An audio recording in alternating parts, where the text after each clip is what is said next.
வணக்கம். இன்னைக்கு மார்கழி மாதம் 20ஆம் நாள். மாணிக்கவாசக பெருமான் எவ்வளவு அழகா சிவபெருமானுடைய பெருமைய பாவை பெண்கள் மூலமா பாடுறாருன்னு பாப்போமா? போற்றி அருளுகனி நாதியாம் பாதமலர், போற்றி அருளுகனி நந்தமாம் செந்தளிர்கள், போற்றி எல்லா உயிர்க்கும் தோற்றமாம் பொற்பாதம், போற்றி எல்லா உயிர்க்கும் போகமாம் பூங்கடல்கள், போற்றி எல்லா உயிர்க்கும் ஈராம் இணையடிகள், போற்றிமால் நான்முகனும் காணாத புண்டரீகம், போற்றியாம் உய்ய ஆட்கொண்டருளும் பொன்மலர்கள், போற்றியாம் மார்கழி நீர் ஆடேலோர் எம்பாவாய் அப்படின்னு உருகி உருகி பாடுறார் மாணிக்கவாசக பெருமான். எல்லாவற்றிற்கும் ஆதியாக இருக்கக்கூடிய சிவபெருமானே, உன்னுடைய பாதங்களை வணங்குகின்றோம். எல்லாவற்றிற்கும் அந்தமுமாக இருக்கக்கூடிய செந்தளிர் போன்ற உன்னுடைய திருவடிகளை வணங்குகின்றோம். இந்த உலகில் எல்லா உயிர்கள் தோன்ற காரணமாக இருக்கின்ற மலர் போன்ற பாதங்களை கொண்டவனே, உன்னுடைய பாதங்களை வணங்குகின்றோம். இந்த உலகத்தில் எல்லா உயிரையும் இன்பமாக வாழ வைத்துக் கொண்டிருக்கின்ற உன்னுடைய இணையற்ற திருவடிகளை வணங்குகின்றோம்.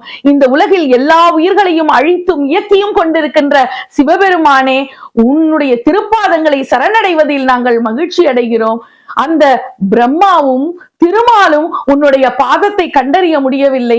அப்படிப்பட்ட செந்தாமரை போன்ற உன்னுடைய பாதத்தினை பற்றுவதற்கு நாங்கள் விரைந்து வந்து கொண்டே இருக்கிறோம். நாங்கள் சரணடைகிறோம். எங்களை ஆட்கொண்டு எங்களுக்கு பிறப்பற்ற நிலை என்ற ஒன்றை உருவாக்கி எங்களை ஆட்கொள்ள இருக்கிற சிவபெருமானே, உங்களுடைய பொன் போன்ற திருவடிகளால் எங்களை ஆட்கொள்ள இருக்கிறாய் அல்லவா? செங்கமல பாதங்களால் எங்களை ஆட்கொள்ள இருக்கிறாய் அல்லவா?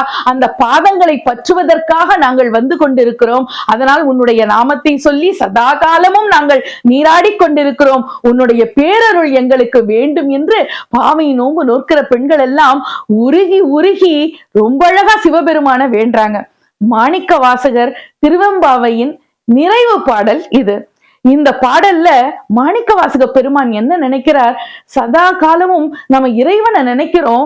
அந்த நினைப்பு எப்படி இருக்கணும்னா மனதார இருக்கணும். வெறும் கையை மட்டும் இறைவனை வணங்கிட்டு இருந்தா போதாது. நம்முடைய உள்ளமும் அந்த இறைவனுடைய திருவடியை தான் பற்றி கொண்டு இருக்க வேண்டும் என்று அவருடைய பாதங்களை, செங்கமல பாதங்களின் மேலே தன்னுடைய முழு கவனமும் முழு பக்தியும் இருக்க வேண்டும் என்று உருகி உருகி இந்த திருவெம்பாவையினுடைய நிறைவு பாடலில் அழகா நிறைவு செய்திருக்கிறார் மாணிக்கவாசக பெருமான். நாளையில இருந்து மாணிக்கவாசகருடைய திருப்பள்ளி எழுச்சி தொடரும். நீங்களும் இறைவனுடைய நாமங்களை சொல்லி அவருடைய பேரருளை பெறுங்கள். நன்றி, வணக்கம்.